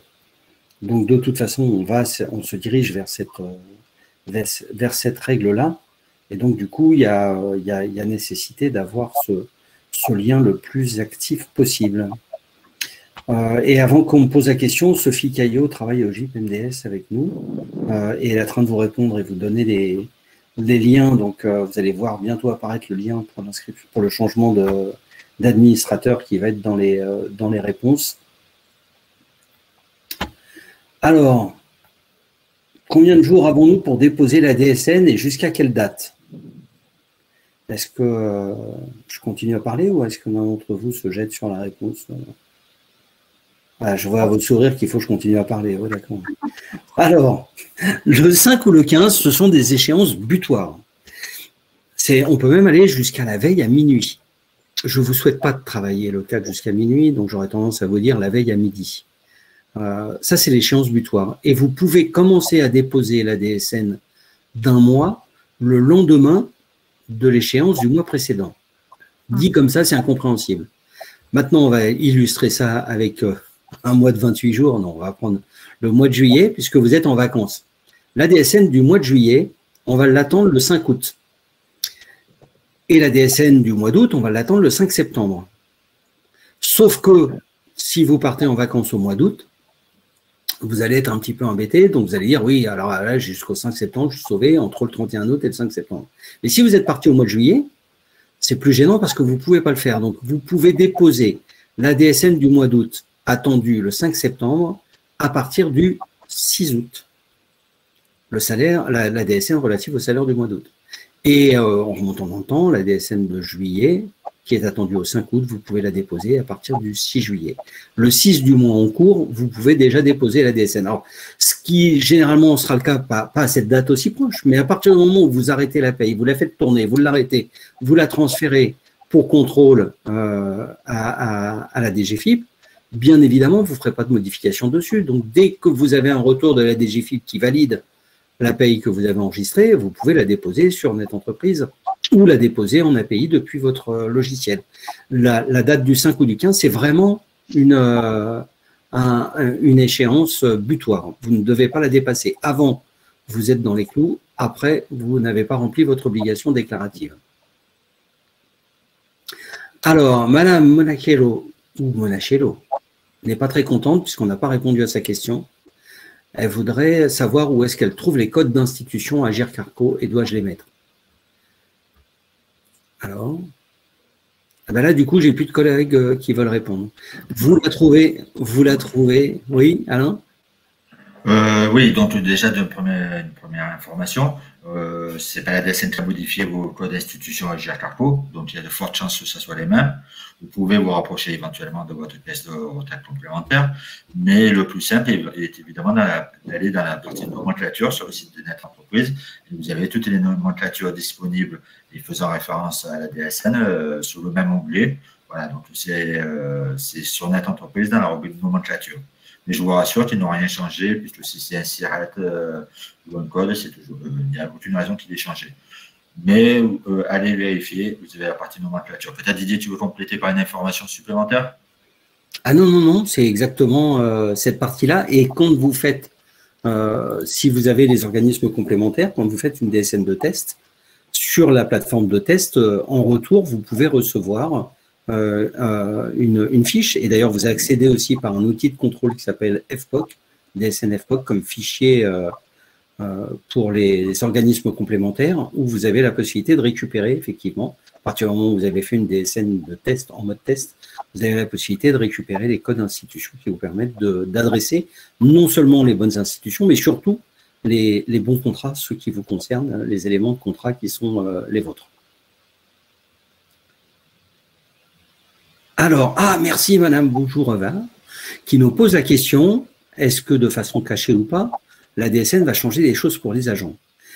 On n'a pas cité dans cette présentation, et je m'en excuse, un site qui a été créé suite à la mise en place du règlement général de protection des données personnelles, le RGPD. Ce site s'appelle mesdroitssociaux.gouv. Mesdroitssociaux.gouv, c'est la base miroir de la DSN. Tous les éléments qui sont transmis par le biais de la DSN sont mis à disposition sur mesdroitssociaux.gouv. Et dans mesdroitssociaux.gouv, vous avez des modules pour interpeller, j'allais dire d'interpellation, mais oui, pour interpeller les organismes au cas où vous relèveriez qu'il y a une différence. Parce que déjà, on a une loi qu'on appelle gentiment la loi OUPS, qui est la loi qui autorise les erreurs. Et dans la DSN, une erreur, une anomalie, si elle est corrigée dans la DSN suivante, ne porte pas de conséquences particulières, puisque vous avez la correction qui est faite correctement le mois d'après, il n'y a pas de pénalité, vous n'êtes pas mal vu, on accepte parfaitement ce droit à l'erreur, c'est la fameuse loi OUPS. Mais en même temps, il est fort possible aussi qu'il y ait une anomalie, quelque chose qui a été déclaré par erreur, quelque chose qui a été mal configuré. L'agent s'en rend compte sur mesdroitssociaux.gouv, il fait un petit signalement, le signalement vous est remonté. Si c'est effectivement une anomalie qui est identifiable chez vous, vous pouvez la corriger avec la bonne date d'effet et du coup tout est mis en place. Dans le signalement, le fait de signaler aux agents que vous passez en DSN, c'est effectivement l'information doit leur être faite que ça va être dématérialisé et qu'ils peuvent consulter leurs droits sur ce portail. Ça, c'est la version administrative et réglementaire. L'autre information, c'est qu'on se retrouve avec, et là c'est un mot que l'on doit à nos amis de la sphère fiscale, on arrive sur la contemporanéité des informations. c'est-à-dire qu'il n'y a plus besoin d'attendre 1 mois, 2 mois, 6 mois, 1 an pour que les modifications dans la situation des agents soient enregistrées. C'est au maximum sous un délai de 2 mois. Donc, c'est beaucoup plus réactif, c'est beaucoup plus rapide.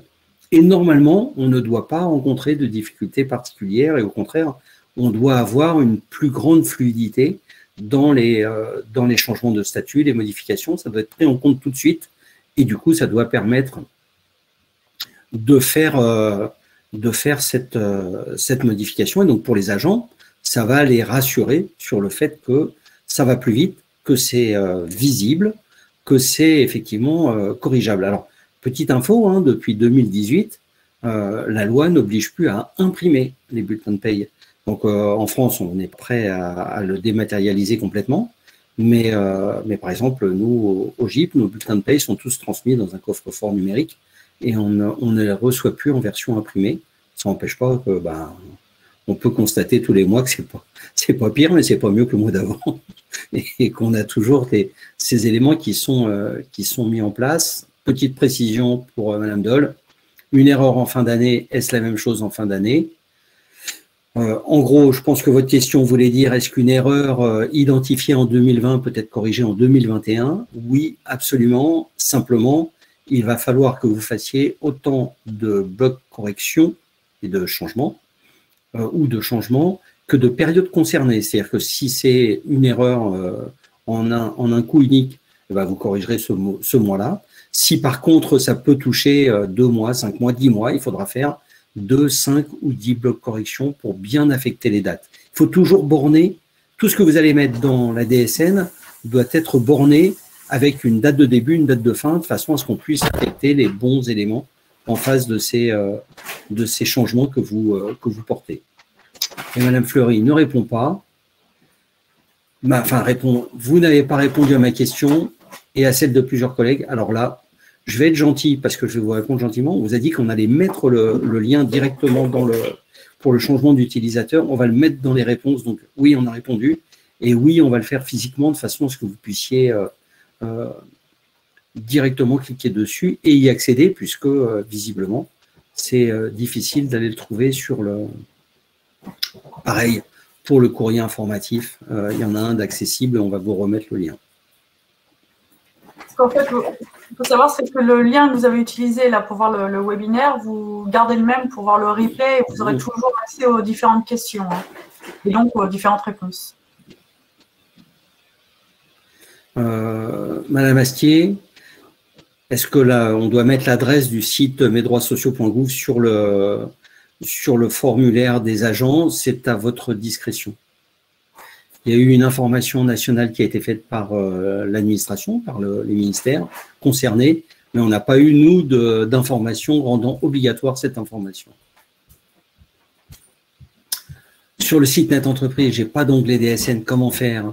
Eh bien, vous avez dans le module vous inscrire à Net Entreprise et vous inscrire à la DSN, vous avez tout le comment ça s'appelle, tout le pas à pas qui va vous permettre de le faire, donc n'hésitez pas à le suivre.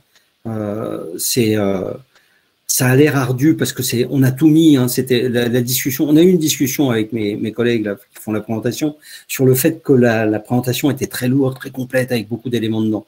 C'est parce qu'on veut que quand vous allez vous y référer, au moment où vous allez vouloir vous inscrire à l'un ou à l'autre, utiliser telle ou telle chose, on voudrait que tous les éléments soient au bon endroit et que vous puissiez facilement avancer dessus. Donc, normalement, ça devrait fonctionner. Hop, je reviens sur ça, je vais remonter sur les questions. Est-ce que vous avez eu d'autres questions, chers amis?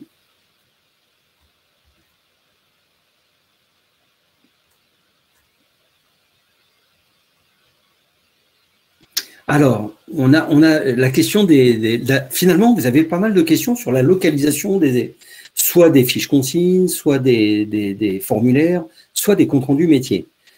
Sur les comptes rendus métiers, ça dépend du logiciel que vous utilisez. Si vous avez un logiciel qui vous fait remonter les comptes rendus métiers, vous les avez dans le logiciel.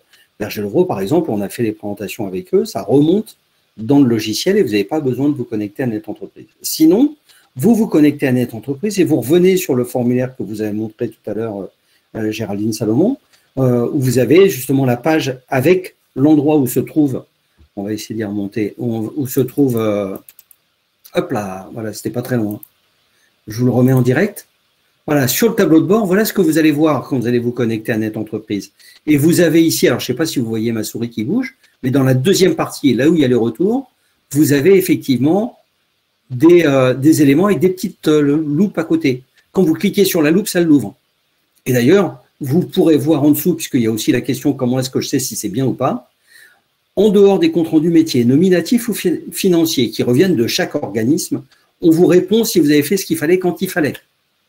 Et ça, c'est une technologie qu'on a déployée, qu'on a développée, qui a demandé beaucoup d'actions en réalité. Et vous voyez apparaître, si c'est pas fait, c'est en rouge, si c'est fait, c'est en vert.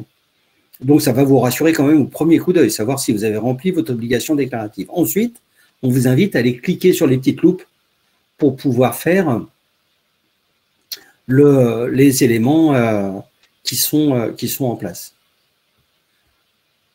J'espère que ça a répondu. Donc, vous trouvez ici les comptes rendus métiers quand c'est sur Net Entreprise. Du coup, je fais le lien avec une question que je viens de voir passer qui a déjà disparu.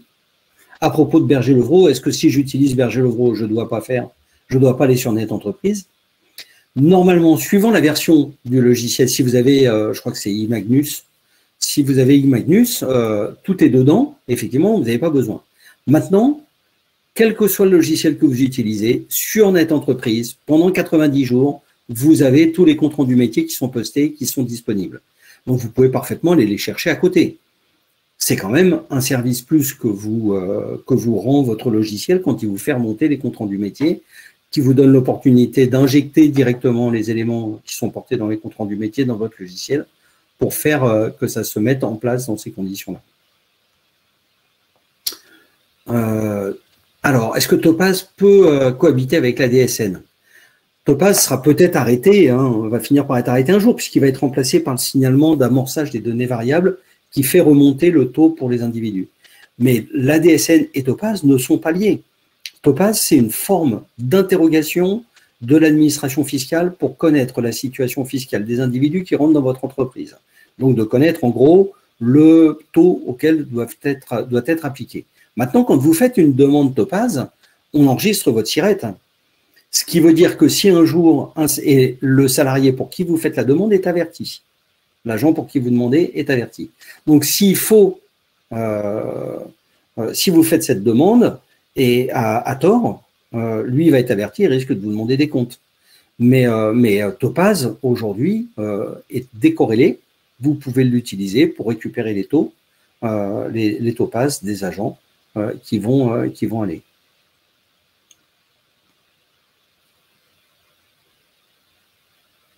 Alors, Madame Dumont, sur la plateforme de test, vous avez les comptes rendus métiers qui remontent aussi sur la plateforme de test. Bien évidemment, ils ne remontent pas sur la plateforme Net Entreprise.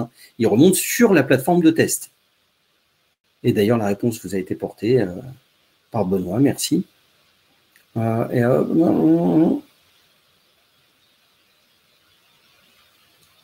Alors, petite question de M. N. Mostafa, qui nous dit... Et vous avez posé plusieurs questions, donc je vais essayer de répondre en partie à celles que vous avez posées. Comment peut-on paramétrer notre logiciel de paye pour faire la DSN? Merci. 3 versions. Soit vous êtes avec un logiciel et dans ce logiciel, vous avez une formule d'accompagnement et c'est donc dans cette formule d'accompagnement que vous allez avoir tout le support pour faire le paramétrage. Soit vous êtes avec un logiciel qui est correct, avec un plan de paye simple, et que vous connaissez bien et vous êtes parfaitement en capacité de faire le paramétrage vous-même, parce qu'en réalité, ça n'est que faire une mise à jour d'éléments en amont et ensuite vous continuez à faire tourner la paye. Donc, c'est dans le même logiciel que vous allez continuer à faire la DSN, simplement on change de langage et on change de modalité. Et puis, la dernière version, c'est que vous êtes avec un logiciel sans aide du tout de l'éditeur, en mode un peu panique par rapport à la mise en place de la DSN. Et là, je vous invite à aller sur le site Net Entreprise, à aller voir dans la partie formation. Il y a toute une série de petits MOOC, des petits films ou des petites animations qui reprennent les principaux cas de paye et les principaux cas de paramétrage et qui vont permettre de vous aider à le faire. Ensuite, sur les 3 webinaires qui ont eu lieu en octobre, en mai et aujourd'hui, vous avez des supports avec les liens et avec des explications et qui reprennent les cas particuliers. Celui d'octobre va être encore plus complet, donc je vous invite à vous y inscrire et à les suivre. Et ensuite, vous avez la possibilité, sur des cas particuliers, pour des questions métiers particuliers, pour tout ce qui va être retraite, ou tout ce qui va être, pour être plus clair, tout ce qui va être accessible, par exemple sur PEPS aujourd'hui, je vous invite à vous rapprocher de vos correspondants de la CDC. Pour l'URSSAF, n'hésitez pas à contacter votre URSSAF si vous avez une question, justement, comme vous dites, question métier ou autre, ou CEPAM, ou CARSAT, ou organisme, quel qu'il soit. Je vous dis, il reste des humains derrière ces interventions et on est là pour vous aider. C'est pour ça, hein, quand je vous disais, c'est pas parce que vous êtes en retard qu'il est trop tard. Vous n'êtes pas encore complètement en retard avec les 3 mois, mais ça commence à devenir chaud si vous ne vous préparez pas maintenant. Ça risque d'être effectivement très compliqué et les questions que vous posez illustrent bien le fait non pas que c'est angoissant, mais qu'il y a besoin d'un vrai lien avec des personnes pour vous aider. Net Entreprise n'a pas la possibilité. Aujourd'hui, on a fait rentrer 23 millions de lignes de salaire en DSN. On va en faire rentrer quelques millions supplémentaires pour obtenir la totalité des individus salariés en France. Dans le cadre de la DSN, on n'est pas en capacité d'aider tout le monde et de faire avancer tous les sujets. On essaie de mettre à votre disposition beaucoup d'outils en auto-formation et puis certains liens qui vous permettent de poser des questions de façon à ce qu'on vous réponde. Ce qui est vraiment important, c'est qu'au-delà de cette difficulté, j'allais faire une blague à Madame Magne en disant mais je n'ai pas pu avoir accès au premier webinaire, je crois. Je vais lui dire ah mais oui, c'est vous. Mais non, on n'est pas du tout au courant, ne vous inquiétez pas. Dans les liens que vous a fait parvenir Sophie Caillot un peu plus bas, vous avez la possibilité d'accéder à tous les webinaires, les premiers du mois d'octobre, ceux du mois de mai et ceux qu'on aura en octobre prochain. N'hésitez pas à vous y inscrire et à nous y rejoindre pour qu'on essaye de vous aider à aller un peu plus loin. Quel document est à déposer sur le tableau de bord lorsqu'on fait une DSN test, par exemple, on obtient une dizaine de fichiers Excel et PDF. Alors ça, la bonne nouvelle, d'un côté, c'est frustrant, Madame, c'est frustrant parce que il y a beaucoup de choses à lire, mais la très bonne nouvelle, ça veut dire que tout le monde répond et tout le monde vous envoie les comptes rendus avec éventuellement les anomalies ou au contraire les comptes rendus positifs en disant nickel, parfait, on a tout. Donc je vous invite vraiment à tous les lire parce que la très bonne nouvelle, ce qui est différent entre la DSN, c'est-à-dire la norme NeoDes et la norme N4DS que vous aviez avant, c'est qu'avant, une erreur, une anomalie, vous étiez capable de la faire 40 fois de suite. Hein. Pendant 40 mois, vous faisiez la même erreur et à chaque fois, vous dites « Ah ben là, on n'est pas trop content, ça serait bien si vous corrigiez. » Et puis, vous pouviez la corriger vite fait, vous renvoyez, et puis ça se reproduit, ça se reproduit, ça se reproduit. Dans la DSN, avec le système de paramétrage, une erreur, quand vous la corrigez, elle ne se produit plus. Parce que vous paramétrez, vous corrigez finalement à la source l'information, et du coup, bah, cette information étant bonne, à chaque fois, vous serez au bon endroit, dans les bonnes conditions, au bon endroit, au bon moment. Donc surtout, soyez attentifs à ces comptes rendus métiers ou nominatifs ou financiers, parce qu'une fois que vous les aurez corrigés, eh ben, ils vont disparaître, vous n'en aurez plus d'autres. Donc, comme vous dites, une dizaine de fichiers Excel et PDF, j'en suis désolé d'un côté, parce que ça fait beaucoup à lire, effectivement, vous avez raison, c'est pas très humain, et en même temps, c'est une excellente nouvelle, ça veut dire que tout le monde vous répond, vous avez la chance de recevoir des comptes rendus métiers de tout le monde, ça veut dire que votre paramétrage, déjà, sur l'adressage pour les organismes qui doivent le recevoir, fonctionne très bien. Alors, chers amis, on vient d'arriver à 15h35, donc on dépasse ce qu'on s'était proposé, on ne veut pas non plus vous noyer sous trop d'infos. Au dernier des détails que moi je voulais aborder, effectivement la question est posée et c'est bien. La Bercy, la direction de la sécurité sociale et Bercy, la DG, la direction du Trésor, est intervenue auprès des trésoreries pour leur demander d'appliquer un délai raisonnable pour l'exigence qui vous est faite de la transmission des éléments de paye. Certains le demandaient le 5, c'est-à-dire pour la paye du mois de mars, vous deviez l'envoyer le 5 mars. La demande est faite pour que ce soit porté jusqu'au 20. Généralement, alors il y a des endroits où c'est possible, des endroits où c'est impossible, des endroits où ça va être un peu plus long. Bon, en tous les cas, la demande est faite et l'information que ça représentait une difficulté a bien été prise en compte par, entre guillemets, par l'administration.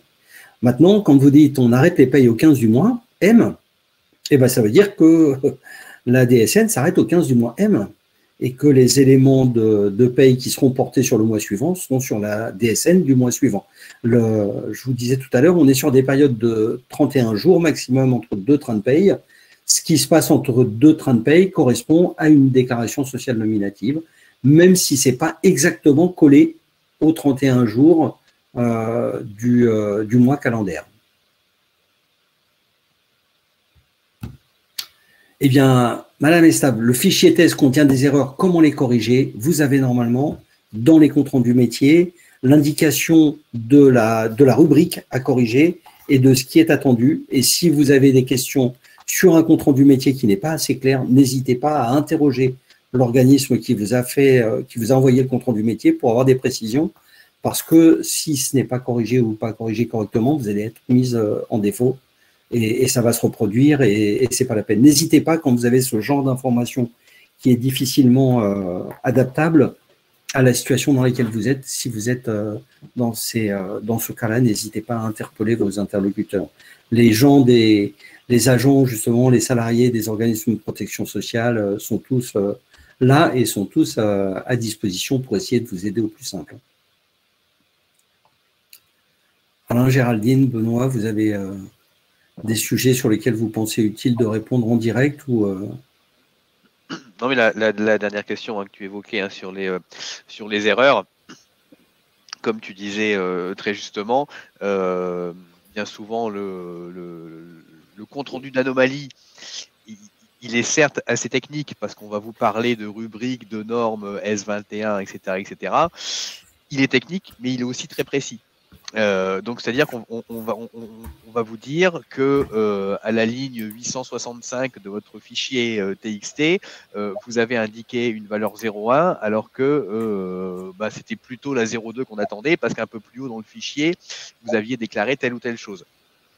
Il y a certes une rubrique, on attend un élément en retour lorsque ce sont des données qui sont obligatoires et pas conditionnelles. Donc, si la rubrique est absente, vous aurez une anomalie qui va être bloquante ou non bloquante suivant la nature de l'anomalie. Ou alors, la rubrique va être présente, mais elle va être refusée parce que un peu plus haut dans le fichier, vous avez renseigné certaines choses. Par exemple, si vous mettez pour un CDI une date de fin de contrat, la norme, elle va pas être d'accord, parce que le principe du contrat à durée indéterminée, c'est qu'il n'y a pas de date de fin. Donc voilà, donc c'est un exemple. Et donc une fois que vous avez ciblé votre anomalie, si pour vous ça vous paraît simple depuis le logiciel de la corriger, prenons l'exemple de ce CDI avec la date de fin. Effectivement, dans la date de fin, vous allez la retirer, vous déposez une annulaire en place test et votre DSN a toutes les chances d'être accepté ou de revenir sans cette anomalie.